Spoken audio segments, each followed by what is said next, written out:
এমন এক রাত যা লাইলাতুল কদরের চেয়ে দামি, এমন পানি যা জমজম কিংবা হাউজে কাউসারের চেয়ে দামি, এমন এক সৃষ্টি যা আরশের চেয়ে দামি। লাইলাতুল কদরের চেয়ে দামি রাত প্রিয়নবী সাল্লাল্লাহু আলাইহি ওয়াসাল্লামার মিলাদের রাত। জমজম বা হাউজে কাউসারের চেয়ে বরকতময় পানি, তাবুক যুদ্ধে প্রিয়নবী সাল্লাল্লাহু আলাইহি ওয়াসাল্লামার হাত মুবারক থেকে বের হওয়া পানি এবং আরশের চেয়ে শ্রেষ্ঠ সৃষ্টি তথা খায়রু খালকিল্লাহ হচ্ছেন স্বয়ং মুহাম্মদ রাসূলুল্লাহ সাল্লাল্লাহু আলাইহি ওয়াসাল্লাম। সেই শ্রেষ্ঠ নবীর উম্মত হওয়ার কারণে উম্মত হিসাবেও আমরা শ্রেষ্ঠ।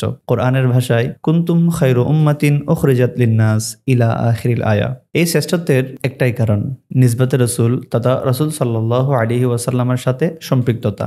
যে মহামানবের আগমনে এই শ্রেষ্ঠত্বের মর্যাদা অর্জন, সেই মহামানবের আগমনের খুশিতে হামদ, নাত, কোরআন তিলাওয়াত, মিলাদ মাহফিল, যাবতীয় আয়োজন, এমনকি নিজের জান মাল পর্যন্ত কোরবানি দেওয়া প্রতিটি মুমিন মুসলমানের একান্ত কর্তব্য। এটাই কোরআন সুন্নাহর নির্দেশ এবং এটি নবীজি সাল্লাল্লাহু আলাইহি ওয়াসাল্লামের প্রতি ভালোবাসার বহিঃপ্রকাশ। আসুন একজন মুমিন হিসেবে, আশিকে রাসূল হিসেবে পবিত্র রবিউল আউয়াল মাস বিভিন্ন ইসলামী উৎসব অনুষ্ঠানের মধ্য দিয়ে অতিবাহিত করার পাশাপাশি প্রতিটি সোমবার চেষ্টা করি একটি করে রোজা পালন করার। কারণ প্রিয় নবী সাল্লাল্লাহু আলাইহি ওয়াসাল্লাম নিজেই নিজের মিলাদ উদযাপন করেছেন সোমবার রোজা রাখার মাধ্যমে। সাহাবায়ে কেরাম যখন সোমবার রোজা রাখার কারণ জিজ্ঞেস করেছেন, তখন নবীজি সাল্লাল্লাহু আলাইহি ওয়াসাল্লাম ইরশাদ করেন, এই দিন আমি দুনিয়াতে আগমন করেছি এবং এই দিনেই আমার উপর ওহী অবতীর্ণ হয়েছে, এর শুকরিয়া স্বরূপ আমি রোজা পালন করি।